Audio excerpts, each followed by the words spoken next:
I never actually had any difficulty. That's so not true. It's not ready to stop there. So that's when it's not ready and Bert pulls her to the cutter line. Levi stuck a pole in her. Mm-hmm. Where was she when he stuck? So, you know, when Levi actually stuck a pole in her body, that means, you know, there is a kind of stick, you know, that might actually be protruding. This type of sharp object was, you know, truly plugged in her body when she was actually, you know, was literally laying down on the floor.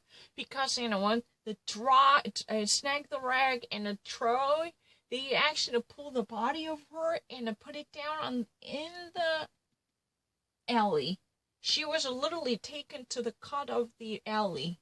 She was actually brought to cut to the alley, means, you know, at the dead end. There is no way you can actually ever see the actual exit in between.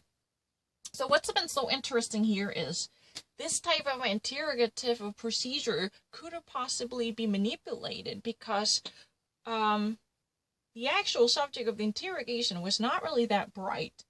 This person could have probably failed to account for every instant that has taken place. But he was actually, you know, delineating the story with a fluency. He was relatively in a good range to at least, you know, recount every possible step that would have probably taken place on that day.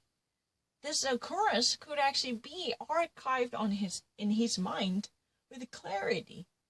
So the retention was really great. But that kind of situation can never be expected from him. That means that there could be, you know, a prepping session conducted ahead of time, because according to the testimony that has given by a defense lawyer who says that, back in those days, the interrogation was not supposed to be filmed from soup to nuts. That means there could be a certain type of editing or tailoring in order to better serve the position of a cops. In the case of, you know, or in the event of playing this footage inside the courtroom, there could be a significant portion taken out in order to at least better represent the position of the cops. It means, you know, not every procedure was beautifully filmed. This could actually be subject to editing on behalf of the cops, at the behest of the police. That was what has been said. Only they even actually, you know, cropping the recaps that would have better served the interests of the police. Or there could be a significant manipulation in order to remove unnecessary or somewhat cumbersome parts that would have revealed the vulnerability of their indictment per se. Maybe this has a weak linkage between the perpetrator, who's been already at this moment more than a suspect, and the actual crime. Because there should be a direct linkage that might actually connect this person to the crime. Otherwise, there is no foundation of the indictment. But this could be easily breached. If you somehow cherry-picked, the necessary information, that would profile him as a possible suspect with a strong criminal intention and criminal intent. And that way, you can actually have a smoking gun that would immediately incriminate him or criminalize him. The incrimination can be a very dangerous and powerful tool because somebody's motives can be immediately deranged to at least make him very guilty. Because this could actually be, tell the truth, this could be the extension of the Brady's rule violation, but by not actually presenting the exculpatory proofs that might actually rescue this suspect under suspicion from these charges pressing upon them. Because there could be evidence that would actually, speak otherwise to prove their innocence or acquittal. But these could have been beautifully taken out and removed and tailored simply to better represent the position of cops who are desperate to build a case against them. That could be possible. I don't mind. I've already actually submitted this video. This was seen by me once. Ellen DeGeneres addresses the toxic workplace allegations. Ellen right now opens up her mouth to at least truly broach many of different opinions or assertions made by employees to talk about the hostility in the workplace environment. That's what it is about. I've already actually mentioned this one. I only saw this once. I don't know where else I can actually see. No, I've never actually had any difficulty. He was getting critical facts wrong. Crime scene analysis puts most of the assault inside of the garage. So you know what? This guy who was interrogated, he was not actually getting the very critical facts straightforward. That means that he was greatly misinformed of the very circumstances that would be very critical to this reenactment. Why? Because the criminal analysts, they are actually, leaning toward the actual possibility that this serious attack could possibly be done inside the garage instead of outside the garage. That means that there could have been greater chances that this critical assault that could have possibly done to this lady was likely to be done inside the garage. That means the actual person who's been interrogated, the interrogated, might not be getting the very important facts straightforward according to the reconstruction of a majority of criminal analysts who actually, at least claim a great understanding of the situation that could have possibly taken place. Because those criminal analysts, those criminal analysts, per se, because in the first place, those criminal analysis put out by the criminal analysts is really the person. You can actually see the difference, right? I'm not missing things or mixing things up. I'm talking about those criminal analysis put out by the criminal analysts. That could actually be done based upon the possible deduction and the data analysis, right? We can never actually say that these people were, eyewitnesses of the event by participating in these events or passing by this occurrence. No. So, these analysts, these are people who can actually, use their working mind and a faculty and a logic to deduce these possibilities from the accounts or narratives given by, actual witnesses. So that's really the reason why we actually have we put actually significant importance on witness depositions and witness testimonies and statements. Or even actually possible suspects, allegations. Because those are the real people who took the center stage of this event, right? But many of, criminal analysis truly indeed actually, speak for the other side of the story that was not revealed. Definitely these analyses were done by analysts. Don't actually get that wrong. The criminologists and the criminal analysts, they actually reviewed stack of files that truly actually reveal the possibilities of this event that had taken place at the time.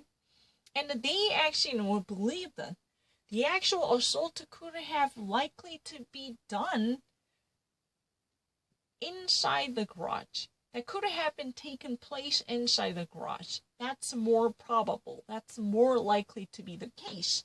If you ever bring yourself back to the time period when this actually, had taken place, then you could have easily imagined that this was really the crime that would have been done inside the garage, not really outside the garage, on the alley. That could have actually, missed the importance and the significance of the assault that was truly conducted on the body of this deceased lady. That was really the case.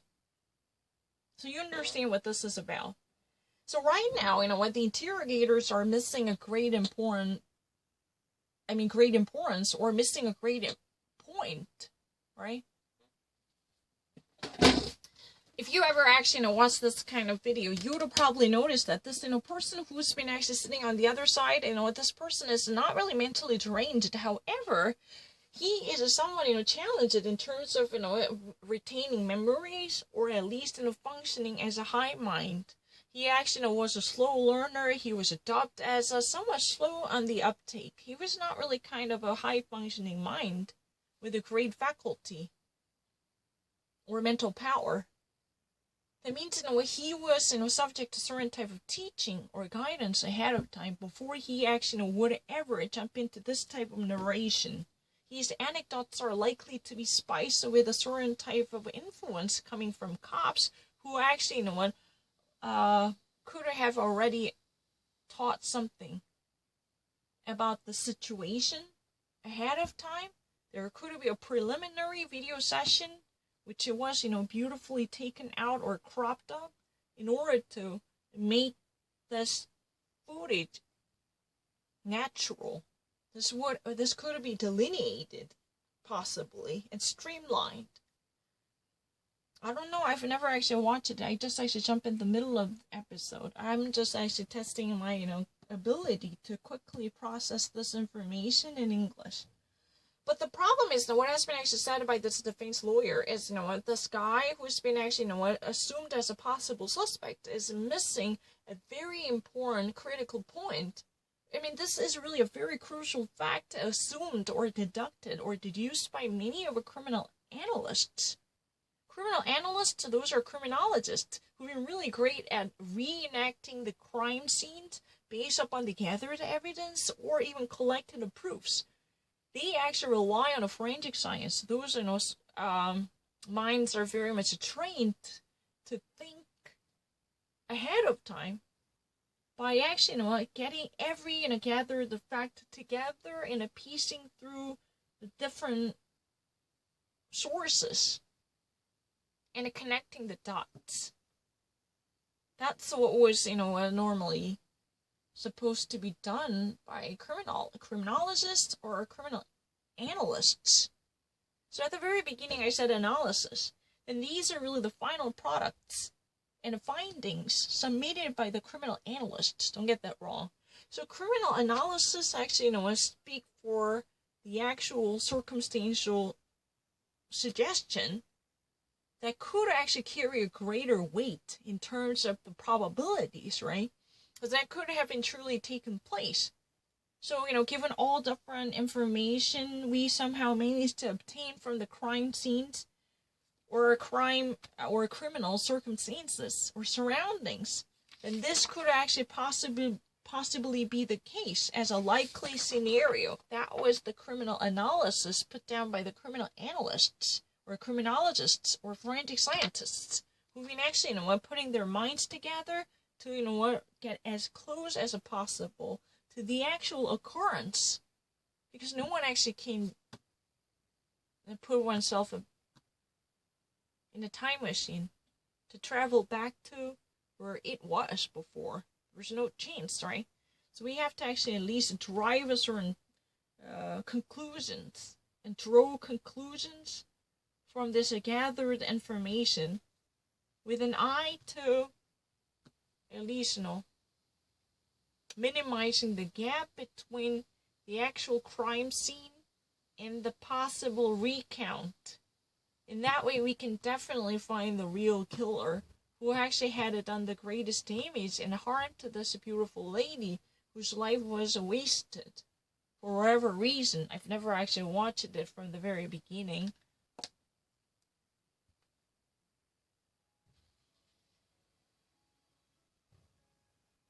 Yarborough is saying that he's over on 9th Street watching the attack occur on the other end of the alley. Mm-hmm. How far were you from exactly where they had the lady down?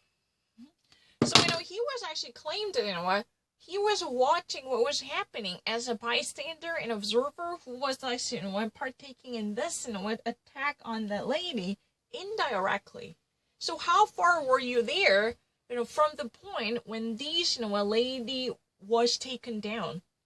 When they had, you actually said that, they had laid down this lady on the alley. But how far were you from that point, from the point where they had to put down her body? Can you imagine that? They had, ahead of time, put down the body of this lady as an object of attacks, right? But the problem is, how far were you there at the time? Once they had it, literally put her body down on the alley, how far were you there? So in order to actually at least, give a greater importance to your recount and your narrative, we need to actually know that, from what distance you've been actually observing what was happening when they had to lay down her body. Can you honestly actually imagine how far you were? That was very important. Physically, you were in the vicinity or you're actually far away. That means you were able to maintain the perfect vision, like 20/20 vision, or you were actually somebody hampered by blurry vision because of the distance between the actual scene going on and the place where you were, the spot where you were on. That's the question. How far were you? How far were you from the point where they had to lay down the body, where they had to put down the body? That means these bunch of mobs, they actually had already placed her body on the floor ahead of time. But at the time, you said you were watching. But how far were you once they had conducted this criminal act by actually slaying her body and putting that a corpse on the floor in order to actually conduct another attack? Her body at the time was already, unconscious, like to be in the position of a cadaver, not necessarily, verified the actual status of her life, obviously, because we never had a first responders to check up on her, breath and pulses, nothing. But you know what? The problem is, you as a key witness, you claim that you were actually watching, you were actually, putting your eyes on what's happening. Yeah, by actually watching them from the other side of the alley. But the problem is, the actual physical distance was, how far?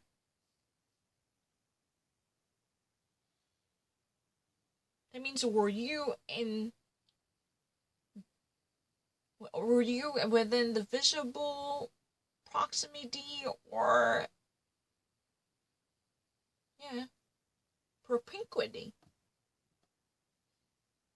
That means everything can be visible with your bare naked eye, or you're having any type of difficulty in terms of recognizing what was going on with the exactitude. That was really the question. Were you actually hampered or interrupted because you had to at least, conjure up your vision to recognize what was going on? That means, was it in the visible range?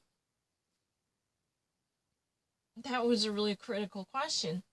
That means, how many feet you are away from the scene, how many inches you are away from the scene. These kind of physical distance truly actually, plays an important role in terms of giving credentials to the statement and the testimony put down by this possible suspect and witness, right?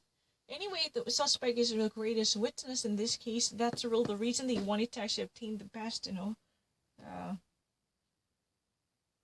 reenactment of the crime scene. I've never actually watched this, so.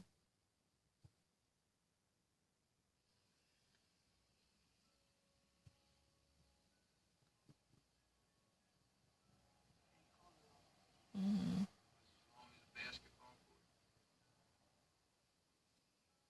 He said that, he could not actually recall it at this moment. I cannot actually recall it. I cannot actually bring it to my mind. Was it, that much, far away, just like, being in the basketball court? That means that when you're actually playing basketball, that, court itself is really wide and stretched out. Was that much far away? You're actually, literally having a ward apart from the scene where this, event was going on? How far was it? Was it really like, placing yourself in the basketball and the audience, you actually watch this game from a distance, when these players are actually making shoots like this?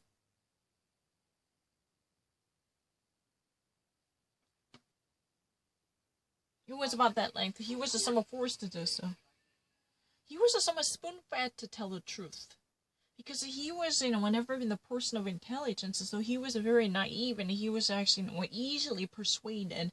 So this kind of credulous person was, they've been actually easily manipulated by this, dictatorial guideline given by cops on the other side.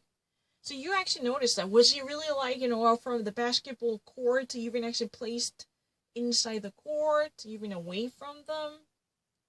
Were you actually keeping a distance of the basketball court? Just like being inside the basketball court, it means you actually, watching Knicks games, but you've been actually, sitting in the audience and watching these players working on the game. That type of distance was, the very length you've been maintaining, and about that kind of length. Anyone can actually notice that he was not actually having his own opinion. Everything, he actually voluntarily articulated was likely to be already arranged by interrogators, or otherwise they've been actually constantly putting these words on a silver platter on behalf of him. So, he could not actually get his thoughts clarified, but they've been actually constantly dropping these hints and cues that would actually be taken by him unwittingly or wittingly. Because he just really simply wanted to evade this tension mounting, or he just wanted to move on to next, topics and questions, and that way he could actually, get him out of this room. Or there could have been many different choices, right? His mindset was not really that much bright to at least calculate moves ahead of time. So he just simply wanted to avoid, being caught in this, detention. So he wanted to actually quickly finish off the session by saying yes, in a similar range, and within that range, within that length.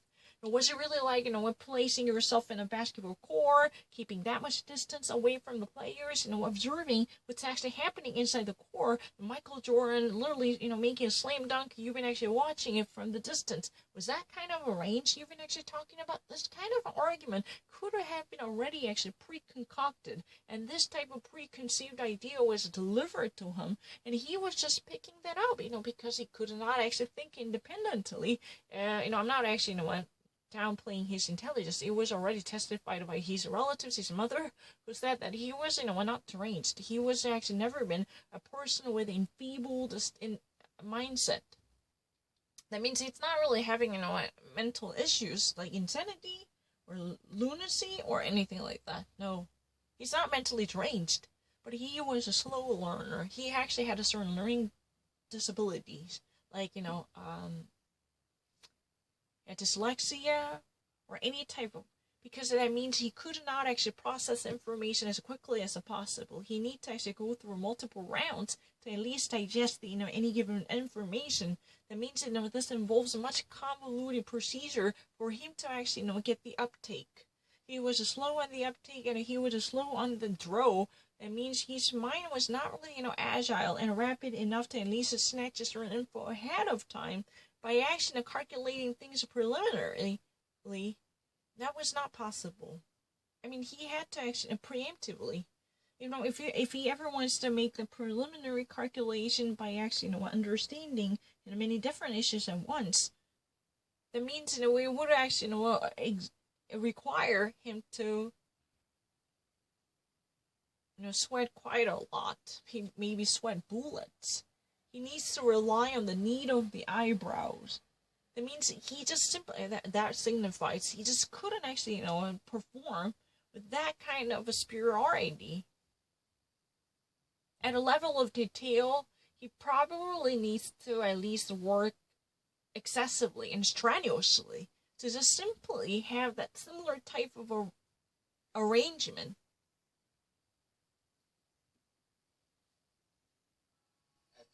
They put it at a distance of a basketball court. They begin to challenge him, and he begins to shorten the distance. So it's interesting. At the very beginning, they actually, threw this, bait of a basketball distance. In the first place, they all of a sudden created a scenario to say that, hey, was that really like, you being in the basketball court and watching these players, playing game? Was that really kind of that kind of distance you've been actually maintaining? then, what they actually realize how manipulative, the situation might get. He is really kind of vulnerable to all sorts of manipulations thrown by, interrogators. They actually got the moment. So they actually decide to be much audacious, saying that, oh, is that really like you and actually standing just a few steps away from them? You can actually see, every situation, every step of it, with no visible hindrance. Was that really the truth? You had no impairment in terms of clearly recognizing what was happening on the spot. The actual situation was getting smaller and getting smaller. The actual gap in the chasm that was getting narrower and narrower. So he was almost, just a few steps away from the scene. The act was started from the basketball court distance. Now, just a couple of steps away, he could actually, be just a few heartbeats away from the actual scene. Because, they realize how manipulatively vulnerable this, guy is. If you ever actually watched this in a video, they would have noticed, one would actually notice that these interrogators are constantly dropping cues. This is a really non-verbal coercion. By actually, clearly setting down what's good and what's evil on behalf of them. That means, if you ever actually say something more I want, you can be released really quickly. That means, this credulous guy with naivete would think that, oh, if I ever actually cooperate with them by actually, giving out the answer they like to have, by actually, literally pleasing or gratifying their basic instincts, then I can actually go back home and see mama really quickly. And this kind of wrongful calculation was there. Because they've been actually acting like a teacher, an instructor. Tell the truth, they should be neutral, but they've been actually setting out the clear difference between what's good and what's evil. And this type of, polemical circumstances surely challenges the actual subject of interrogation briefly. But he is really a simple mind, to tell the truth, and I don't really have a disrespect for this guy. But this has been tested by multiple sources close to him. He was a slow on the uptake. He's not really kind of that much in high functioning mind. He's not really definitely the best and brightest for sure. So he was very subject to, and even actually vulnerable to, manipulation. That was really the reason these spoon-fed answers were constantly taken, just like he was, biting these baits. Technically, these are decoys and baits trapped and planted by interrogators in order to literally lead him to the direction they want. These are nothing but setups, but he actually, constantly accepted these type of planted baits with no resistance by thinking on his own or having an independently working mind. He actually decided to keep his own reason at bay for whatever reason, because he kind of actually, I think, he somehow at some point, believed that, by giving, answers that would actually befit the satiation or the satisfaction of these people, he thought that he could go home really quickly, and he was doing the right thing. He was just somebody internally persuaded that by working closely with his interrogators, that you can actually do great justice, which definitely involves stooping down to their suggestions, or even actually accepting whatever type of insinuations set down by these interrogators. He kind of actually, somehow got confused to think that, working cooperatively with interrogators somehow meant giving out answers they want and they aspired. That's not really the case. You have to actually at least use your own mind to think independently. Not really contingent on the given cues and signs or insinuations or implications by these cops. But you can actually have your own opinions. You can actually have your working mind to put out the statement that would reflect what truly happened or what was truly experienced by your cognition and perception. But these are not actually done, as he was coerced to do so, and even actually coaxed. He was coaxed into, saying something sought after by cops. There's a significant difference, obviously. Coerced means, somebody's being coerced. There is a forcible coercion asking him to do so by actually putting the screws on him or twisting his arms, right? But the coax, that means, the cops are sometimes using sweet words. Oh, hey, if you ever do so, you can actually, expect to go home really quickly. This is really the right way of doing things. You actually, you have been to school, right? We are like teachers. We've been actually leading you to the right direction. You have to follow us just like the guiding light. This kind of connotation was very palpable. That's really, coaxing someone into their scenario. He was actually somewhat inveigled into biting the bait planted by cops because he thought that this was the right thing to do. This was the right thing to do, and this is the morally righteous, upright